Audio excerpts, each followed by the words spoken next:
राष्ट्रीय लोकदल और समाजवादी पार्टी का गठबंधन पश्चिमी उत्तर प्रदेश में इस समय पूरा जोर लगा रहा है। पहले चरण का मतदान 10 फरवरी को होना है और इस पूरी जाट बेल्ट में समाजवादी पार्टी और राष्ट्रीय लोकदल का गठबंधन सीधे सीधे भारतीय जनता पार्टी के साथ मुकाबले में है। इस मुकाबले को और जोरदार बनाने के लिए राष्ट्रीय लोकदल और समाजवादी पार्टी के नेताओं ने 28 जनवरी को मुजफ्फरनगर जिले में एक संयुक्त प्रेस कॉन्फ्रेंस का आयोजन किया और इस प्रेस कॉन्फ्रेंस के माध्यम से समाजवादी पार्टी और राष्ट्रीय लोकदल ने अपने प्रत्याशियों के समर्थन में प्रचार का सिलसिला शुरू किया।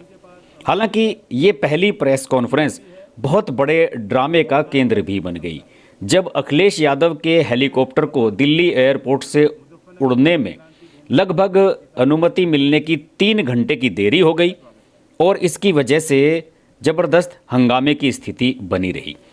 जयंत चौधरी एक दिन पहले ही मुजफ्फरनगर पहुंच गए थे और मुजफ्फरनगर के इसी होटल में वो रुके हुए थे। मुजफ्फरनगर के बाहर ही इलाके में ये होटल स्थित है और यहाँ पर 24 घंटे तक दोनों पार्टियों के प्रत्याशियों, उनके समर्थकों, नाराज प्रत्याशियों, जिनके टिकट कटे हैं, जिन्हें टिकट नहीं मिले हैं, उनके समर्थकों का हंगामा लगातार होता रहा और इसीलिए प्रेस कॉन्फ्रेंस के समय यहाँ सुरक्षा कड़ी करनी पड़ी और मुख्य दरवाजे होटल के बंद कर दिए गए। मीडिया कर्मियों को भी यहाँ आने में भारी दिक्कत का सामना करना पड़ा और आलम ये रहा कि मीडिया कर्मी 1 बजे से इंतज़ार कर रहे थे कि अखिलेश यादव आएंगे तो प्रेस कॉन्फ्रेंस शुरू होगी, लेकिन अखिलेश यादव ट्वीट करके यह जानकारी देते रहे कि वो दिल्ली एयरपोर्ट पर फंसे हुए हैं। इस बीच मीडिया कर्मी मुजफ्फरनगर जिले में समाजवादी पार्टी और राष्ट्रीय लोकदल के गठबंधन के सभी 6 प्रत्याशी इस होटल में इंतज़ार करते रहे और उबासियाँ भरते रहे। मीडिया कर्मी को इंतज़ार इस बात का था कि दोनों की गठबंधन के बाद ये पहली संयुक्त प्रेस कॉन्फ्रेंस है और चुनावी माहौल में बहुत से सवाल ऐसे तैर रहे थे जिनके जवाब मीडिया कर्मी चाह रहे थे। 1 बजे प्रेस कॉन्फ्रेंस शुरू होनी थी, लेकिन इस प्रेस कॉन्फ्रेंस का आगाज़ 4:30 बजे हुआ और 4 बजे के आसपास ये खबर पहुंची कि अखिलेश यादव का हेलीकॉप्टर मुजफ्फरनगर में उतरने वाला है। मुजफ्फरनगर में प्रेस कॉन्फ्रेंस करने के बाद अखिलेश यादव को मेरठ भी जाना था और मेरठ की प्रेस कॉन्फ्रेंस का जो समय था वो 3:30 बजे का तय हुआ था, लेकिन अखिलेश यादव 4 बजे तो मुजफ्फरनगर के इस होटल में ही पहुंचे। खैर, अखिलेश यादव होटल में पहुंचे और फटाफट जयंत चौधरी ने उनका स्वागत किया और जयंत चौधरी और अखिलेश यादव तुरंत मंच पर पहुंच गए, जहां दोनों गठबंधन के प्रत्याशी दोनों दलों के मौजूद थे। इन सब से हाथ मिलाने के बाद, औपचारिकता पूरी करने के बाद अखिलेश यादव और जयंत चौधरी मंच पर विराजमान हो गए और एक तरह से प्रेस कॉन्फ्रेंस के संचालक की भूमिका खुद राष्ट्रीय लोकदल के प्रमुख जयंत चौधरी ने निभाई। उन्होंने शुरुआत में कुछ बातें कही और उसके बाद अखिलेश यादव ने प्रेस कॉन्फ्रेंस का आगाज कर दिया। आप बहुत समय से इंतजार कर रहे थे और अखिलेश जी के साथ जो भी कुछ हुआ उन्होंने ट्वीट भी किया है। खैर, हम और आप जिस उत्सुकता से इंतजार कर रहे थे, बहुत लोग संशय भी लगा रहे थे संगम होगा कि नहीं, लेकिन हमारा तो संगम पहले ही हो चुका है। हमारा निर्णय ठोस है। उत्तर प्रदेश में जो हम विकास करना चाहते हैं, जिस तरह से भाईचारा और चौधरी चरण सिंह का जो समीकरण था, मूल रूप से किसान का मेरा वर्ग को संगठित करना, जो उनकी मुख्य लड़ाई थी जीवन भर, उसे आगे बढ़ाने के लिए हमने गठबंधन किया है। और आज एक ही चेहरा है पूरे उत्तर प्रदेश में जिनके पास अनुभव भी है, विजन भी है और कार्य करने की क्षमता है। तो मैं आभार व्यक्त करता हूं और मुजफ्फरनगर की इस क्रांति भूमि पे, किसानों की धरती पे अखिलेश जी का स्वागत करता हूं।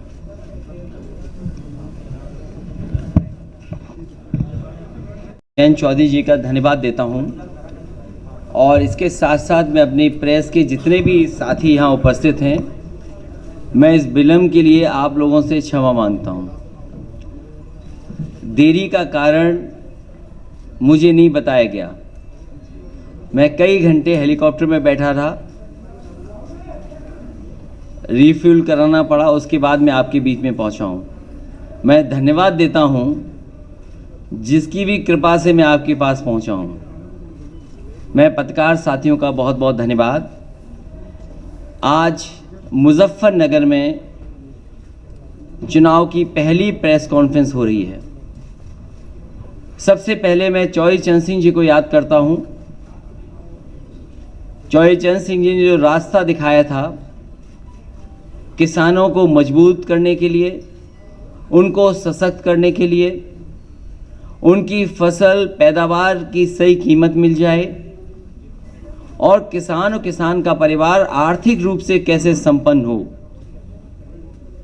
चौधरी चरण सिंह जी, बाबा टिकैत जी, नेताजी और अजीत सिंह जी ने लगातार समय समय पर सरकार को जगाने का काम किया। जो सरकारें गूंगी बहरी हो गई थीं उनको जगाया, उस आंदोलन को आगे बढ़ाने का काम किया। मुझे खुशी है इस बात की कि आज जयंत चौधरी जी और हम लोग मिलकर के उस विरासत को आगे बढ़ा रहे हैं। ये चुनाव जहां किसान के भविष्य का है, नौजवान के भविष्य का है, व्यापार को आगे बढ़ाने का है, वहीं चौधरी चरण सिंह जी की विरासत को आगे बढ़ाने का भी है, जो किसानों को संपन्न बनाना चाहते थे। किसानों के लिए सपना देखा था कि वो संपन्न हों, लेकिन जो हालात हैं, भारतीय जनता पार्टी ने किसानों को कहा कि उनकी आय दोगुनी होगी, फसल समय पर खरीदी जाएगी और भुगतान भी समय पर होगा। लेकिन जिस तरीके से जो 3 कानून लाए गए बिना किसानों की राय मशवरे के, और मैं बधाई देना चाहता हूं किसानों को, उनकी ताकत का एहसास दिलाया। लोकतंत्र में किसानों ने एकजुट होकर के और सब कुछ भूल करके एक साथ खड़े होकर के मजबूर किया सरकार को, और सरकार को अंततः वो कानून वापस लेने पड़े। भारतीय जनता पार्टी आज भी नहीं कह सकती है कि वो 3 कानून क्यों लागू किए थे और 3 कानून क्यों वापस ले लिए। ये वोट के खातिर लिए हैं। इसलिए मैं किसान भाइयों को यहां सावधान करना चाहता हूं कि भारतीय जनता पार्टी ऐसी पार्टी है, बिना बताए भी कुछ ऐसे फैसले और कानून ले आएंगे। इसलिए मैं आरएलडी और समाजवादी पार्टी का गठबंधन है, किसान भाइयों को भरोसा दिलाना चाहता हूं कि कोई भी ऐसे काले कानून उत्तर प्रदेश में कभी लागू नहीं हो पाएंगे। जो भारतीय जनता पार्टी की नीयत है, जो उनकी मंशा है। समाजवादी पार्टी ने बिजली के क्षेत्र में कहा है कि 300 यूनिट मुफ्त होगी, सिंचाई माफ होगी, एमएसपी की खरीद के लिए जो इंतजाम करने पड़ेंगे सरकारी तौर पे किए जाएंगे। वहीं फार्मर्स के लिए कि उनके गन्ने के भुगतान के लिए उन्हें इंतजार न करना पड़े, 15 दिन इंतजार न करना पड़े। Farmers corpus fund, farmers revolving fund budget से देकर के किसानों का समय पर भुगतान करने का काम भी गठबंधन मिलकर के करेगा। लैपटॉप पहले भी बांटा था, फिर बांटेंगे। समाजवादी पेंशन पहले भी दी थी, आगे भी देंगे। और वहीं मैं इस मौके पर याद दिलाना चाहता हूं भारतीय जनता पार्टी को कि कम से कम अब चुनाव आ गया है, अपना संकल्प पत्र तो पढ़ लें। जो जो वादे किए थे, क्या वादे पूरे हुए हैं? उनका हर वादा जुमला निकला, झूठे विज्ञापन दिए, आज भी आंकड़ों की खिलवाड़ कर रहे हैं।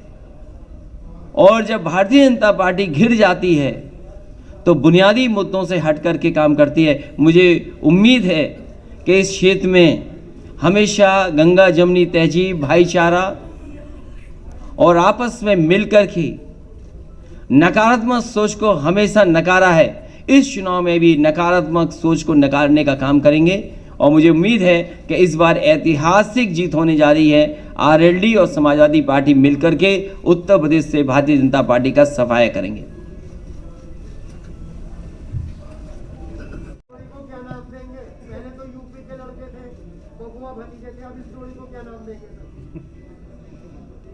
ये दोनों किसानों के बेटे हैं, किसानों के हक के लिए आखिरी वक्त तक लड़ेंगे और इसीलिए मैं जेब में एक पोटली लेके चलता हूं, लाल टोपी और लाल पोटली। ये अन्नदाता के पक्ष में हराने के लिए, उन्हें भगाने के लिए अन्न संकल्प लेकर के चलता हूं। मैं तो कहूंगा पत्रकार साथियों, अगर आप में भी कोई लेना चाहे तो अन्न संकल्प ले सकता है। हम सब तो ले चुके हैं, अन्न संकल्प ले लिया हमारे अध्यक्ष जी और सब लोगों ने।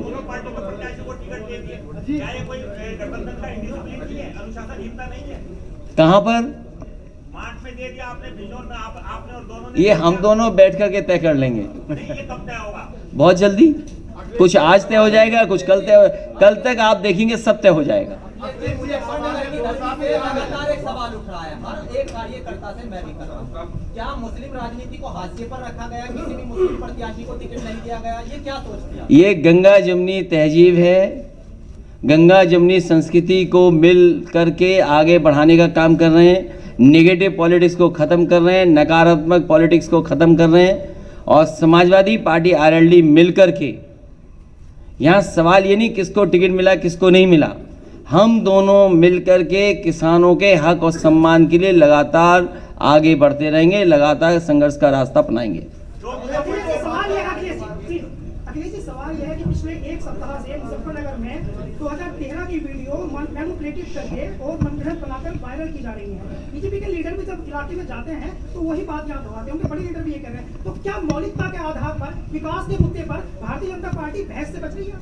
भारतीय जनता पार्टी अभी भी पुराने ही मुद्दे उठा रही है, उनके नेता पुराने ही सवाल उठा रहे हैं। कम से कम भारतीय जनता पार्टी को इस समय आगे कैसे बढ़ें, जहां बड़े पैमाने पे बेरोजगार हैं। आप देखिए क्या हुआ है बिहार में, क्या हुआ है अयोध्या प्रयागराज में, कितने बड़े पैमाने पे नौजवान बाहर निकल करके आए। किसकी जिम्मेदारी थी परीक्षा को सही ढंग से कराना? आरआरबी एनटीपीसी को लेकर के जो आंदोलन कर रहे नौजवान, कितना अपमानित होना पड़ रहा है उन्हें। सवाल ये है कि नौजवानों को नौकरी रोजगार मिलेगा कि नहीं मिलेगा, लेकिन भारतीय जनता पार्टी से बात नहीं करना चाहती है।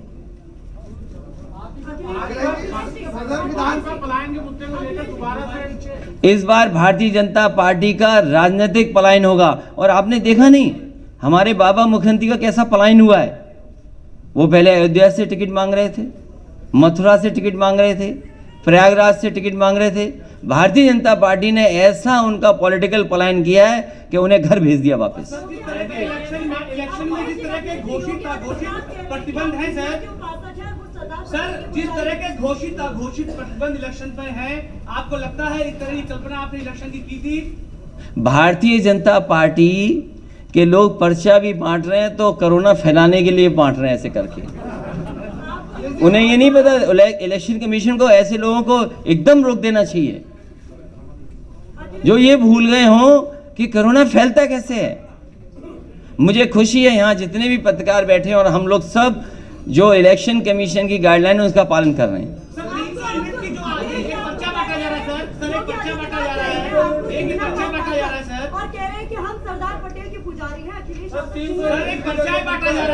ये प्रिविलेज अगर किसी पर है, किसी के स्टेटमेंट को ट्विस्ट करने का, तो भारतीय जनता पार्टी पर। भारतीय जनता पार्टी कुछ भी कर सकती है, कोई भी ट्विस्ट कर सकती है।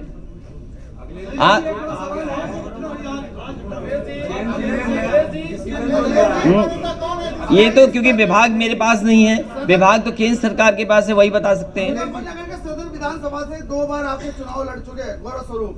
आज उनके भाई जो है बंटी स्वरूप को आपने टिकट दिया है, उनके भाई आज जो है उसमें शामिल हो गए भाजपा में, तो क्या कहेंगे आप? चुनाव से पहले बहुत सारे लोग जाते और आते हैं। जिन पर व्यापक समर्थन था, जिनके पास व्यापक जन समर्थन, जनता खड़ी थी साथ, वो देखिए समाजवादियों के साथ आए कि नहीं आए। अभी तक उसकी भरपाई भारतीय जनता पार्टी नहीं कर पाई। भाइयों को तो लड़ते हैं। किसकी?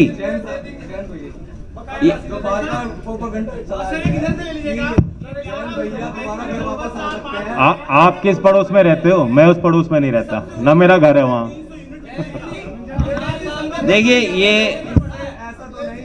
देखिए पर्चे पर समाजवादी पार्टी ने बहुत सोच समझ करके और जो एक्सपर्ट हैं, जो जानकार हैं, उनसे राय मशवरा कर करके ये फैसला लिया है कि घरेलू बिजली और आम लोगों के लिए 300 यूनिट फ्री बिजली समाजवादी सरकार और आरएलडी के गठबंधन की सरकार बनने के बाद फैसला लेगी।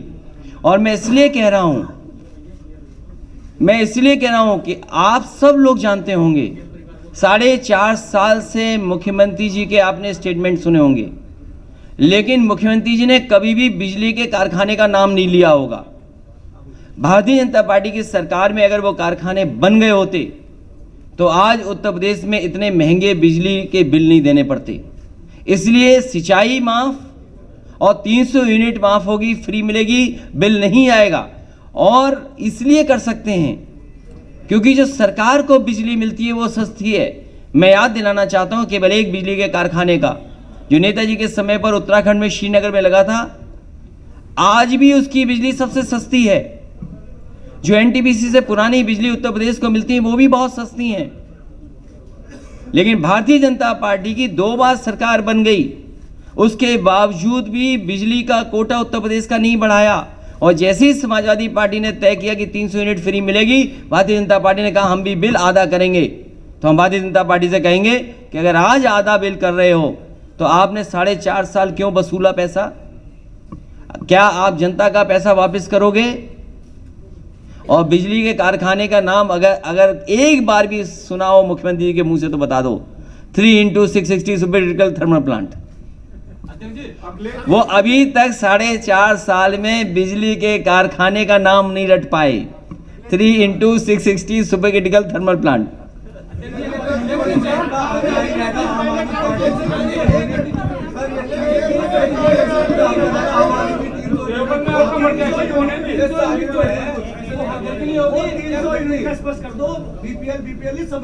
सबके लिए है, सबके लिए।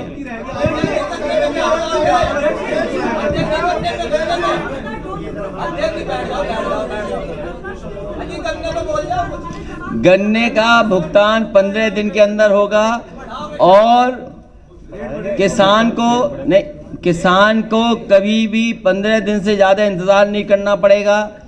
कई बार पार्टियों ने ये वादे किए हैं, लेकिन समाजवादी पार्टी ने, अगर आपको याद होगा, जिस समय कारखानों को संकट से गुजरना पड़ रहा था, उस समय पहली बार 2000 करोड़ बजट से पैसा देकर के किसानों का भुगतान कराया था। इसीलिए मैंने कहा कि फार्मर्स कॉर्पस फंड अगर बनाना पड़ेगा तो बजट से फार्मर्स के लिए कॉर्पस फंड बनाया जाएगा, जिससे किसान को इंतजार न करना पड़े, किसान को चीनी मिल के सामने धरना न देना पड़े।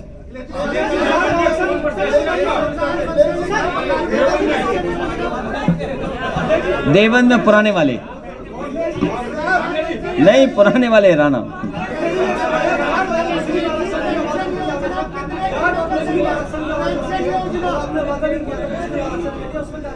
देखिए ये बड़े सवाल हैं, आरक्षण वाले बड़े सवाल है। मूल भावना से नहीं खिलवाड़ होनी है। और जिस समय समाजवादी सरकार थी तो लाभकारी योजनाओं में भी हर वर्ग के लोगों को आबादी के हिसाब से देने का प्रयास किया गया था।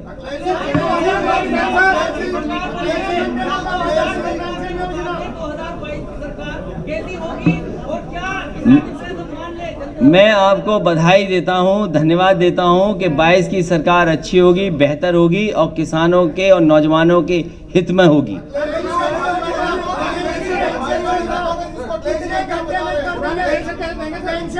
हाँ, मैं आपसे बहुत जिम्मेदारी के साथ ये कहना चाहता हूं कि जैसे ही समाजवादी पार्टी कोई अच्छा काम तय करती है या अच्छे काम के लिए फैसला लेती है जनता के लिए, उसी समय मुख्यमंत्री जी की भाषा बदल जाती है। पुरानी पेंशन बहाल होगी और उसके लिए बाकायदा पूरा तैयारी के साथ, मैंने लखनऊ में भी प्रेस के सामने कहा कि जो फाइनेंशियल एक्सपर्ट्स हैं और जो वित्त विभाग में बहुत अनुभव के साथ पहले से काम कर रहे हैं और कुछ लोग जो रिटायर हो गए हैं और कर्मचारी जितने भी उनके संगठन हैं, उनसे समय समय पर बात हुई है, उनसे और वित्त विभाग के जो रिटायर्ड अधिकारी हैं, एक्सपर्ट, उनके बीच में बातचीत के बाद ही फैसला लिया है कि पुरानी पेंशन बहाल होगी और उसके लिए अगर बजट से भी पैसा कॉर्पस फंड के लिए देना पड़ेगा तो सरकार में दिया जाएगा।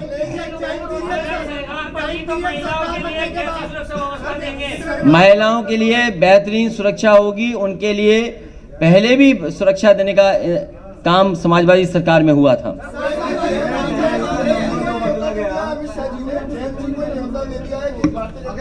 अरे उनका न्योता कौन स्वीकार कर रहा है?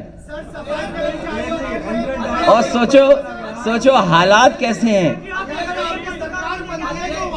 देखिए उनके हालात कैसे हैं, हालात कैसे उनके, सोचो न्योता देना पड़ रहा है। और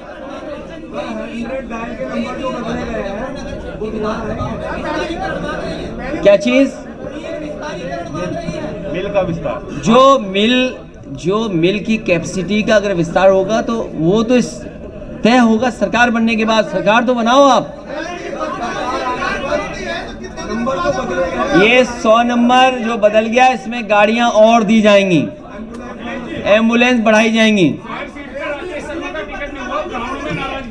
मैं राकेश जी को मैं समझा दूंगा, हमारे रथ में बैठेंगे। जो पत्रकार अपना सुझाव देंगे वो शामिल करेंगे, जो पत्रकार साथी कहेंगे और जो सुझाव देंगे, जो सुझाव मानने लायक हैं वो स्वीकार किए जाएंगे। मैं पत्रकार साथियों से भी अपील करता हूं हमारी मदद करें। समय पर किसानों का एक क्षेत्र है, तो आपने बिजली की बात कर ली, सिंचाई की, या खाद को लेकर कोई बात कहेंगे सर? यूरिया की किल्लत और बाकी समय पर खाद मिले, सस्ती कीटनाशक दवाइयाँ मिले और उनकी फसल को एमएसपी के लिए इंतज़ाम हो, प्रोक्योरमेंट हो, खरीद केंद्र बने, ये इंतज़ाम किया जाएगा। और साथ ही साथ किसान जो अपने गन्ने भुगतान के लिए समय समय पर उन्हें आंदोलन करना पड़ता है, इस बार आंदोलन नहीं करना पड़ेगा, कॉर्पस फंड बना करके उनका समय पर भुगतान होगा।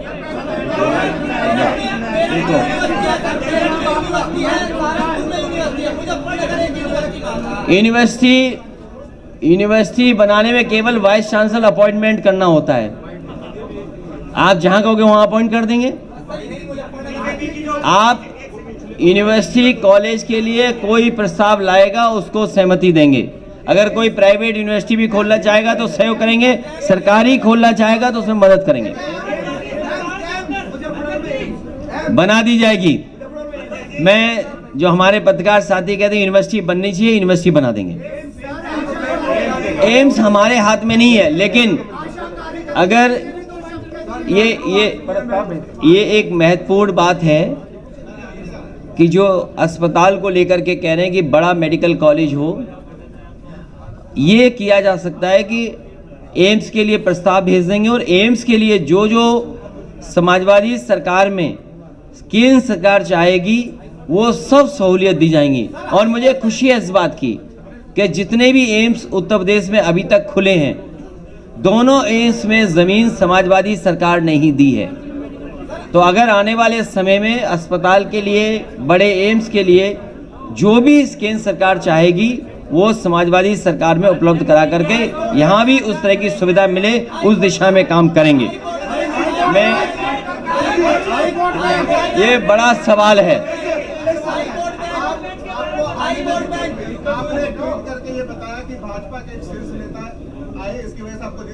नहीं, मैंने ये नहीं कहा।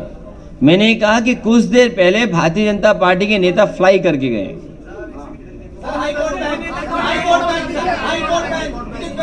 इस पे अभी नहीं बोल सकते हैं, सरकार बनने पर हम दोनों तय करेंगे। एक ईसी का सवाल है। मैं आपको एक व्यवस्था से संबंधित बात बताना चाह रहा हूँ। एक सवाल किया गया था कि चुनाव के नियमों का अनुपालन। कल हमारे बुढ़ाना क्षेत्र के जो प्रत्याशी हैं राजपाल बालियान जी, ऑनलाइन उन्होंने निवेदन किया ईसी में कि एक वीडियो वैन वो चलाना चाहते हैं। एक दिन बीत चुका है, अभी तक उन्हें अनुमति नहीं दी गई, जबकि बीजेपी की वैन आप देख रहे हैं पूरे प्रदेश में चलाई जा रही है। हमारे पार्टी के लोग, गठबंधन के लोग ऑब्जर्वर से मिलेंगे और हमें उम्मीद है कि इस तरह की जो शिकायत है उनका निस्तारण निष्पक्ष रूप से चुनाव आयोग के अधिकारी करें। और मैं आपको बताना चाहता हूं कि कर्मचारियों में बहुत भारी रोष है, नाराजगियां हैं सरकार से और उम्मीद के साथ गठबंधन की तरफ वो देख रहे हैं। ओपीएस की बात अखिलेश जी ने कही है, कई वादे हमने किए। आज स्थिति यह है कि पोस्टल बैलेट की व्यवस्था में अधिकारी उनके वोटर आई कार्ड मंगवा रहे हैं। मैं निवेदन करना चाहूंगा सभी कर्मचारी से, पुलिस कर्मियों से जिनकी वोट पोस्टल बैलेट से पड़नी है, सतर्क रहें। बैलेट पेपर लेकर वोट बना के ही दें। अपने वोटर कार्ड को अधिकारी भी मांगे, उसको ऐसे ना दें। धन्यवाद। ये जयंत चौधरी जी ने ठीक बात कही है कि उत्तर प्रदेश के अधिकारियों को लगाया गया है कि वो दबाव बना करके और उनके वोटर आईडी ले लें या आधार कार्ड ले लें। और हो सकता है जिस तरीके से जिला पंचायत में अधिकारियों ने मन मर्जी के से वोट दिलवाए थे, इसमें भी लोगों पर दबाव बना रहे हैं।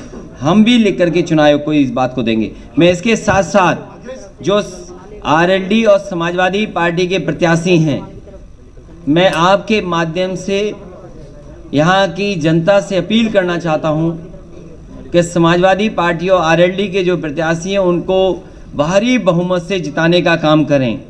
चरथावल से पंकज मलिक जी चुनाव लड़ रहे हैं, बुढ़ाना से राजपाल बालियान चुनाव लड़ रहे हैं, पुरकाजी से अनिल कुमार चुनाव लड़ रहे हैं, मुजफ्फरनगर शहर से सौरभ स्वरूप चुनाव लड़ रहे हैं, मीरापुर से चंदन चौहान चुनाव लड़ रहे हैं, खतौली से राजपाल सैनी जी चुनाव लड़ रहे हैं। मुझे उम्मीद है कि यहाँ की जनता हमारा और जयंत चौधरी जी की दोनों की अपील पर इनको भारी बहुमत से जिताने का काम करेंगे।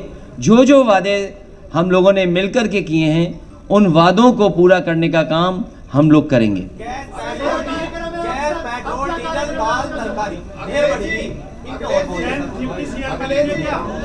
ये जानबूझ करके भारतीय जनता पार्टी लोगों को गरीब बना रही है, जिससे किसान गरीब निर्भर हो जाएं सरकारी राशन पे, सरकारी कड़वे तेल पर। और मैं आपको भरोसा दिलाता हूं, हमारे पत्रकार साथी ने जो कहा है कि जो महंगाई हुई है सरसों के तेल की, आप भी प्रचार के माध्यम से रिफाइंड तेल मत खाइए। जो रिफाइंड तेल का प्रचार होता है आप भी उसमें बहक जाते हैं और आप भी खा लेते हैं। आप अपना शुद्ध सरसों का तेल और घर का बनाया हुआ घी के से ही खाना बनाएं और खाएं। और समाजवादी सरकार बनने पर उत्तर प्रदेश के कुछ इलाके ऐसे हैं जैसे बुंदेलखंड, जहां पर बड़े पैमाने पे सरसों के तेल की पैदावार हो सकती है। मैं जब बुंदेलखंड गया था तो मैंने कहा था कि सरकार के अलग से अगर हमें सरसों के तेल की पेराई के लिए कारखाने लगाने पड़े तो लगाएंगे, जिससे कि हमारा बुंदेलखंड के किसान को भी लाभ पहुंच जाए और उत्तर प्रदेश को कम से कम सस्ता सरसों का तेल उपलब्ध हो जाए खाने के लिए।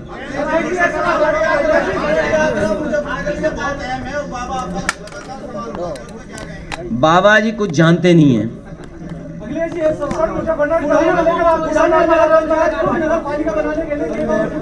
ये बहुत छोटा काम है, बड़ा काम करेंगे।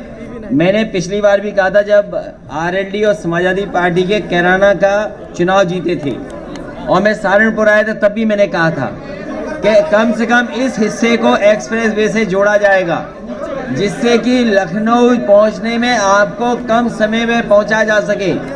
भारतीय जनता पार्टी का तो गंगा एक्सप्रेस वे कब बनेगा कोई नहीं जानता, लेकिन इस हिस्से को जोड़ने के लिए अगर नया ग्रीनफील्ड एक्सप्रेस वे बनाना पड़ेगा तो समाजवादी पार्टी और आरएलडी दोनों मिलकर के एक ग्रीन फील्ड एक्सप्रेस बनाएंगे जिससे कि लखनऊ पहुंचना आसान हो जाए।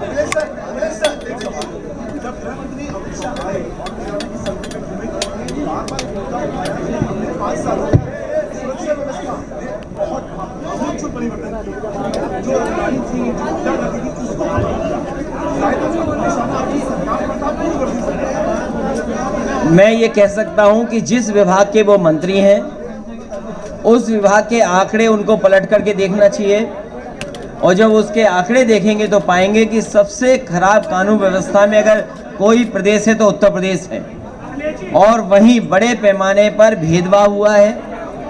भेदभाव के साथ साथ जो बड़ी बड़ी संस्थाएं, नेशनल ह्यूमन राइट कमीशन हो, उसने सबसे ज़्यादा नोटिसेज उत्तर प्रदेश की सरकार को दिए हैं।